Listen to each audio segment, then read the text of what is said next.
19h17, on est en direct, on est sur Europe 1, on attend Aurélie Assouline, présidente du collectif du 7 octobre.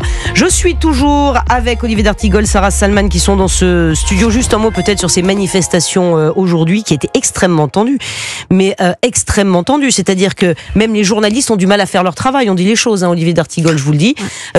Non mais je vais le dire parce qu'on en a parlé avec Thomas Lacroix pour être tout à fait transparent avec vous. Thomas a fait le choix pour protéger chez les journalistes, sachant que d'autres se sont fait agresser hier, notamment des collègues de BFM TV. Thomas Lacroix, rédacteur en chef. Ah, voilà Aurélie Assouline qui s'assoit. Bonsoir. Thomas Lacroix, qui est rédacteur en chef de cette émission. Pourquoi vous n'avez pas envoyé de journalistes dans les manifestations? Est-ce que vous pouvez dire aux auditeurs d'Europe 1 ce que vous m'avez dit tout à l'heure?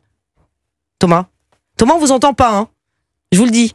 Non, on vous entend toujours pas. Enfin, moi, je vous entends pas, mais ça ne fonctionne pas. En fait, voilà, parce que la sécurité des journalistes n'était pas assurée. Aurélie Assouline, bonsoir. Merci d'être avec nous dans ce studio, présidente du collectif du 7 octobre. Vous revenez de ces manifestations, de cette mobilisation. Est-ce que vous pouvez juste nous donner un petit peu la tonalité? Comment ça s'est passé? Est-ce qu'on sentait ces tensions? Mais en fait, je viens de passer un après-midi lunaire.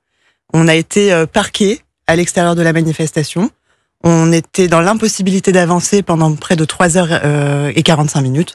On a fini assises par terre, à attendre que les policiers, que je remercie, qui ont fait un cordon de sécurité incroyable, gazent les personnes qui ne voulaient pas avancer pour empêcher les femmes juives de participer à la manifestation. Non mais c'est incroyable, vous entendez, c'est quand même incroyable. C'est-à-dire que les femmes quand vous êtes juive, vous n'avez pas le droit de venir manifester avec les autres. C'est-à-dire d'un côté on met les juifs et de l'autre on met les autres.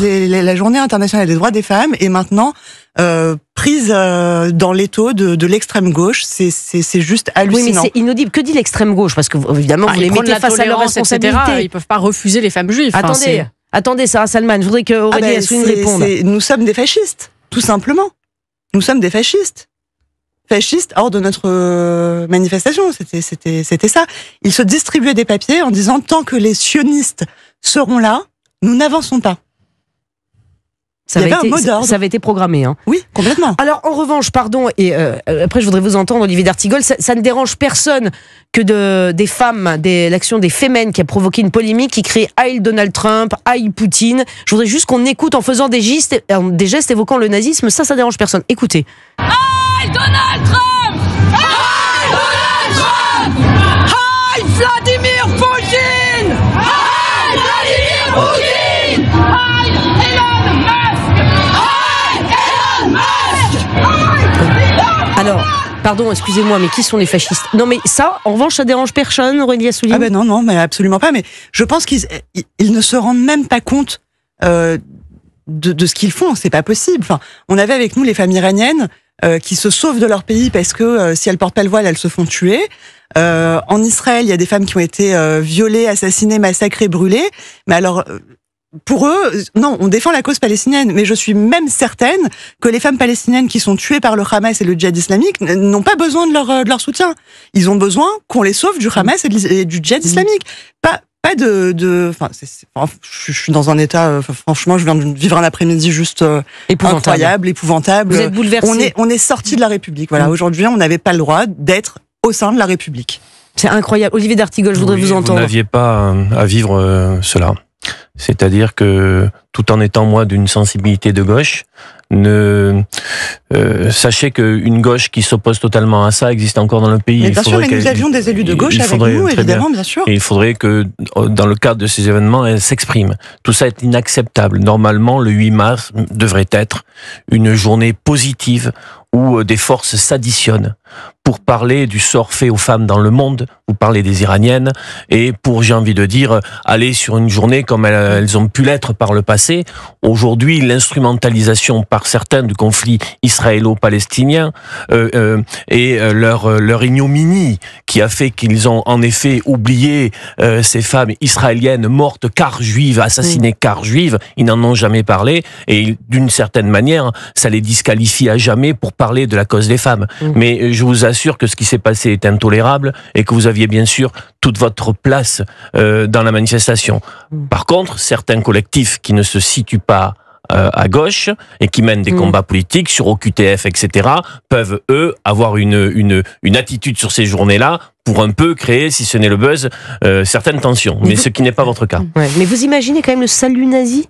Ah oui, non mais pardon, excusez-moi, mais moi je suis extrêmement choquée. Le salut nazi, ça dérange personne, Sarah Salman. Ah non, mais moi je trouve ça vraiment révoltant ce que vous dites. Ça veut dire que quand on est juive, on ne peut pas manifester. Donc en fait, je comprends mieux pourquoi les femmes juives israéliennes n'ont pas reçu de soutien. C'est parce qu'en fait, comme elles sont juives, on ne les soutient pas. Et pire encore, parce qu'elles sont juives, on ne les croit pas et on les évince, on les exclut, on leur marche dessus.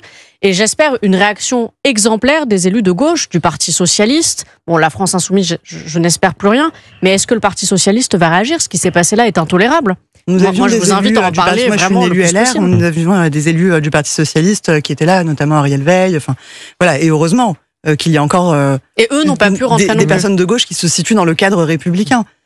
Ils étaient avec nous dans la manifestation, on était tous ensemble, LR, PS, bloqués, assis par terre, je vous assure, pendant 3 heures de temps, assis par terre. À la fin, on s'est assis. Qu'est-ce que vous voulez qu'on fasse ? Bruno Retailleau s'est exprimé. Le ministre de l'Intérieur a dénoncé sur X des organisations féministes qui appellent à empêcher des associations de manifester pour la Journée internationale des droits des femmes au motif qu'elles portent des idées politiques qui ne leur conviennent pas ou qu'elles sont composées de femmes juives. Mais Bruno Retailleau le dit, le dit, c'est quand même incroyable. C'est incroyable. Aujourd'hui, est-ce que vous pensez que le combat féministe est confisqué par une extrême gauche pro-Hamas ? Mais tout à fait. Tout à fait. Mais on le voit, on l'a vu encore hier soir. Vous vous rendez compte que, sous prétexte de défendre la cause des femmes palestiniennes, on a eu dans Paris des cris et des appels à l'intifada. On les a passés sur Europe 1 hier soir dans cette émission. L'intifada, c'est un appel à la violence. Il n'y a aucune des deux intifadas qui s'est fait sans attentat à la bombe, sans coup de couteau. Enfin, c'est un appel à la violence. Et par définition, quand on appelle dans Paris à l'intifada, on appelle par extension à massacrer des juifs. Et d'autant plus que c'est souiller le combat de femmes palestiniennes et de femmes israéliennes qui, en commun, depuis des années, essayent de construire une paix juste et durable avec la reconnaissance des deux États dans une situation viable. C'est-à-dire qu'ils ne parlent même pas au nom des femmes palestiniennes en se comportant ainsi. Des personnes qui n'ont pas dit très clairement que le Hamas est une organisation terroriste ne peuvent pas défendre les femmes palestiniennes qui vivent sous le joug du Hamas. Mais Sarah Salman, j'ai une question, vous êtes avocate. Vous parlez de cette manifestation d'hier soir, ces appels à l'intifada dans les rues de Paris. Sarah Salman, Laurent Nunez, le préfet de Paris, était sur le plateau de Pascal Praud hier matin sur CNews et dit bien que cette manifestation est interdite. Sauf que la justice s'empare du dossier et la justice désavoue Monsieur Nunez et dit oui, cette manifestation sera autorisée. Oui, le tribunal administratif de Paris donc, a décidé que cette manifestation était autorisée. Ce qui est intéressant, c'est la motivation du tribunal. C'est l'ordre public qui est retenu. Et l'ordre public, c'est une notion bien sûr juridique qui repose sur la sécurité, la salubrité et la tranquillité. Mais cette notion est parfois à géométrie variable. Ça veut dire qu'il y a finalement un ordre public opportuniste. Là, on estime que l'ordre public ne serait pas respecté. Pourquoi ? Parce que depuis 2020, ça s'est toujours bien passé, mais ça ne vous aura pas échappé qu'entre 2020 en plein Covid et aujourd'hui après le 7 octobre, c'est plus exactement la même chose. Deuxième argument, le préfet de police ne démontre pas l'insuffisance des moyens. Donc ça, je ne savais pas que c'était une condition, maintenant on le découvre. Donc c'est plutôt surprenant, et pourtant je ne suis pas pour les interdictions à tout va, mais là, c'était un appel à l'intifada clair et net. J'avoue que c'est assez surprenent quand on voit que d'autres manifestations sont interdites pour bien moins que ça. Je suis très surprise, si je peux me permettre, qu'un référé pour une manifestation soit allé aussi vite. Mais voilà. Ça, ils n'avaient pas le choix. C'était parce que c'est un référé. Aujourd'hui, c'est un référé. Un référé, c'est quand même dans un cas d'extrême urgence, quand il y a un cas de potentiel mort. Mais il devait trancher avant des manifestations. Il fallait trancher aujourd'hui. Si on tranche dans 2 semaines, ça n'a plus de sens. Là, il ferait une manifestation dans 2 semaines. Aussi un mot, car ils nous écoutent peut-être, pour toutes celles et ceux qui ont organisé des manifestations dans les provinces, dans les territoires, dans les départements, sur cette journée du 8 mars, et où les choses se sont bien passées. Parce que heureusement que ça peut se passer comme ça. Sur Paris, nous savons que c'est difficile aujourd'hui. On regarde ce que vous avez décrit. Non mais c'est incroyable, il y avait 120 000 personnes à Paris d'après le collectif qui a organisé cette mobilisation. On va en reparler dans un instant. Aurélie Assouline, restez avec nous si vous le voulez bien.